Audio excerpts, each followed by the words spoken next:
Beberapa teman menganggap mengucapkan Natal boleh-boleh saja. Ketika diberitahu bahwasanya itu dilarang, mereka tetap berdalih bahwa itu boleh-boleh saja untuk menjaga hubungan dengan sama muslim. Bagaimana cara meyakinkan mereka bahwa hal ini dilarang dalam Islam, sementara saya sendiri memiliki keterbatasan dalam memberikan jawaban kepada teman-teman. Berkaitan dengan dua pertanyaan di atas, apakah kita berdosa jika membiarkan hal tersebut? Misal ketika ada teman muslim yang menganggap mengucap selamat Natal boleh, kita hanya diam saja. Tentu nggak boleh ya, itu harus ingkar mungkar. Orang-orang muslim yang mengatakan bahwasanya boleh saja mengucapkan selamat Natal, saya berani sumpah ikhwah, orang ini tidak punya ilmu agama dan imannya masih sangat tipis. Nggak bisa saudaraku, mengucapkan selamat Natal kepada orang Nasrani sama mengatakan selamat Allah punya anak. Bagaimana bisa Anda berani mengatakan Allah punya anak? Itu kalimat yang sangat berat, jangan gitu. Tidak boleh. Allah subhanahu wa ta'ala itu la syarikalah, tidak ada sekutu baginya. Lam yalid walam yulad, tidak beranak dan tidak diperanakkan. Dan Allah subhanahu wa ta'ala telah mengkafirkan orang-orang Nasrani dalam surah Al-Ma'idah. A'udzubillahi minasyaitonirrajim, laqad kafara alladziina qalu innallaha tsalitsu tsalatsa. Allah telah telah kafir orang-orang Nasrani yang mengatakan trinitas. Nggak boleh. Ngucapin selamat berarti selamat atas keyakinan kalian yang Allah sudah cap mereka kafir dengan itu. Bagaimana bisa dikatakan untuk menjaga hubungan dengan mereka? Kalau Anda menjaga hubungan dengan orang non-muslim, orang Nasrani dengan berteman, bertetangga, partner bisnis, kan gitu. Orang tua kita yang kafir kita silaturahim, tetap berbakti padanya. Kerabat-kerabat yang masih non-muslim kita silaturahim, jenguk kalau sakit, membantu orang miskin mereka. Boleh saja, tidak ada yang larang dalam Islam itu. Tapi jangan sama sekali berhubungan dengan masalah keyakinan dan ibadah mereka. Nggak boleh memang dalam masalah ibadah. Allah mengatakan, ini tadi subhanallah saya pikir antum sudah tahu nih. Ya, makanya saya ulangin lagi sebab turunnya surah Al-Kafirun.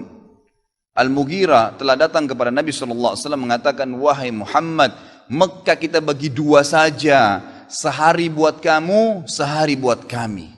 Kata Nabi SAW, saya belum faham, coba jelaskan lagi. Kata dia, sehari Muhammad, kau dukung ibadah kami, kau ucapkan selamat buat kami, kau ikutin ajaran-ajaran agama kami. Sehari lagi besok kami ikutin agamamu, kami ucapkan selamat untukmu, kami dukung ibadahmu. Apa jawaban Nabi SAW? Sehari-sehari. Biar adil. Kata Nabi SAW, tidak boleh. Kata dia, wahai Muhammad, sehari buat kami. Dukung kami, ucapkan selamat buat kami, ikutin ritual kami. Seminggu buat kamu. Kata Nabi SAW, tidak boleh. Muhammad, sehari buat kami, sebulan buat kamu. Tidak boleh. Sehari Muhammad buat kami, setahun buat kamu. Tidak boleh, kata Nabi SAW. Terakhir, hai Muhammad, sehari buat kami, seumur hidup buat kamu. Sehari kamu ikutin kami, dukung ritual kami, selamat buat kami. Kalau pakai akal sehat, kalau pakai akal manusia, bukan akal sehat, akal manusia saja secara biasa, kan gitu. Kita pikir, oh lebih baik sehari kita ikutin orang kafir, dukung saja, ucapin selamat sama dia, selesai. Seumur hidup akan masuk Islam. Apa jawaban Nabi SAW? Tidak boleh. Lalu Jibril AS datang pada saat itu langsung membawa surah Al-Kafirun. A'udzubillahi minasyaitonirrajim. Qul ya ayyuhal kafirun. Katakan kepada orang-orang kafir. Orang kafir ini semua yang tidak syahadat, yang tidak mengatakan asyhadu an la ilaha illallah wa anna Muhammad Rasulullah, kafir. Jelas kafir, dan itu Allah yang mencap mereka kafir, gitu kan? Kafir artinya tidak beriman kepada Allah Subhanahu wa taala. Orang Nasrani aja mengkafirkan Yahudi kok. Kan itu. Yahudi mengkafirkan Nasrani, mengkafirkan Muslim. Kenapa orang Muslim nggak bisa mengkafirkan? Karena sementara kita jelas-jelas meyakini kenabian Musa, meyakini kenabian Isa alaihissalam. Gitu kan? Mereka yang memungkiri Nabi Muhammad SAW, Nabi terakhir, berarti tidak beriman sempurna kepada Allah Subhanahu Wa Taala. Dan sudah banyak ayat Quran menjelaskan masalah itu. Gitu kan? Kata Allah Subhanahu Wa Taala, ya, Qul ya ayyuhal kafirun la a'budu ma ta'budun. Semua Yahudi, Nasrani, Majusi, penyembah api, penyembah gunung, penyembah pohon, penyembah apa saja, semua selain yang tidak syahadat ini, saya tidak ikut-ikutan acara ritual kalian, tidak akan ucapin selamat buat kalian, tidak akan pakai atribut-atribut kalian, dan kalian juga tidak usah repot-repot ikutin agama saya, nggak usah. Kita nggak butuh Nasrani. Saya tanya, pada saat sholat Idul Fitri, ada orang Nasrani ikut-ikutan, Idul Adha, gitu kan?